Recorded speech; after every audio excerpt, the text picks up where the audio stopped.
CM budget ಸಿದ್ಧತೆ ಬಗ್ಗೆ ಪರಮೇಶ್ವರ್ ಹೇಳಿಕೆ ನೀಡಿದ್ದಾರೆ. ಇಲಾಖಾವಾರು ಅಧಿಕಾರಿಗಳ ಜೊತೆ ಸಿಎಂ ಸಿದ್ದರಾಮಯ್ಯ ಸಭೆಯನ್ನ ಮಾಡಲಿದ್ದಾರೆ.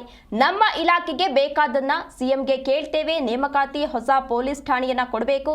ಸಭೆಯಲ್ಲಿ ನಮ್ಮ ಬೇಡಿಕೆಗಳನ್ನ ಕೇಳ್ತೇವೆ ನಾವು. ಬೆಂಗಳೂರಿನಲ್ಲಿ ಗೃಹ ಸಚಿವ ಪರಮೇಶ್ವರ್ ಹೇಳಿಕೆಯನ್ನ ನೀಡಿದ್ದಾರೆ. ಅಂದ್ರೆ ಬಜೆಟ್ಗೆ ಈಗಾಗಲೇ ಎಲ್ಲಾ ರೀತಿಯ ಸಿದ್ಧತೆಯನ್ನ ಮಾಡಿಕೊಳ್ಳಲಾಗಿದೆ. ಈ ವಿಚಾರಕ್ಕೆ ಸಂಬಂಧಪಟ್ಟಂತೆ ಪರಮೇಶ್ವರನ ಪ್ರಶ್ನೆ ಮಾಡಿದಂತಹ ಸಂದರ್ಭದಲ್ಲಿ ನಮ್ಮ ಏನೇನು ಬೇಡಿಕೆಗಳಿವೆ ಎಲ್ಲವನ್ನ ಕೂಡ ನಾವು ಸಿಎಂ ಸಿದ್ದರಾಮಯ್ಯನವರ ಬಳಿ ಹೇಳ್ಕೊಳ್ತೀವಿ. ಅದಾದ ಬಳಿಕ ಅವರು ತೀರ್ಮಾನವನ್ನ ಕೈಗೊಳ್ಳುತ್ತಾರೆ ಅಂತ ಹೇಳಿ ಪರಮೇಶ್ವರ್ ಅವರು ಸ್ಪಷ್ಟನೆ ನೀಡಿದ್ದಾರೆ.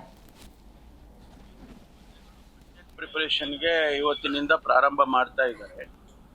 ಮೊದಲನೇ ಇಲಾಖೆನೇ ಪೊಲೀಸ್ ಇಲಾಖೆ, ಒಳಾಡಳಿತ ಇಲಾಖೆ ಮೊದಲನೇದೇ. ನಾವು ನಮ್ಮ ಇಲಾಖೆ ವತಿಯಿಂದ ಏನೆಲ್ಲ ಕೇಳಬೇಕು ಅದನ್ನು ತಯಾರು ಮಾಡಿದ್ದೀವಿ. ನಮ್ಮ ಇಲಾಖೆ ಒಳಗಡೆ ಚರ್ಚೆ ಮಾಡಿ ಆದ್ಯತೆ ಮೇಲೆ ನಾವು ಒಂದಷ್ಟು ಪ್ರೆಸೆಂಟೇಷನ್ ತಯಾರು ಮಾಡ್ಕೊಂಡಿದ್ದೀವಿ. ಮಾನ್ಯ ಮುಖ್ಯಮಂತ್ರಿಗಳಿಗೆ ಅದನ್ನು ಪ್ರೆಸೆಂಟ್ ಮಾಡ್ತೀವಿ. ಮುಖ್ಯವಾಗಿ ನಮಗೆ ರಿಕ್ರೂಟ್ಮೆಂಟ್ ಆಗಬೇಕು, ಹೊಸ ಪೊಲೀಸ್ ಸ್ಟೇಷನ್ಸ್ ಕೊಡಬೇಕು ಮತ್ತು ಇತ್ಯಾದಿ. ಅವೆಲ್ಲ ಡೀಟೇಲ್ಸ್ ಹೇಳಕ್ಕೆ ಹೋಗೋದಿಲ್ಲ, ಇವೆಲ್ಲ ಇದಾವೆ.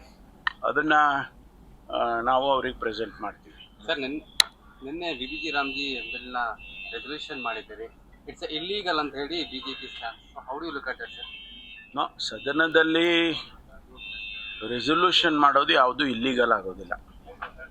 By majority, by voice majority or by voting ಅದನ್ನು ಮಾಡೋದಕ್ಕೆ ಎಲ್ಲ ರೀತಿಯ ಪ್ರೊವಿಷನ್ಸ್ ಇದೆ.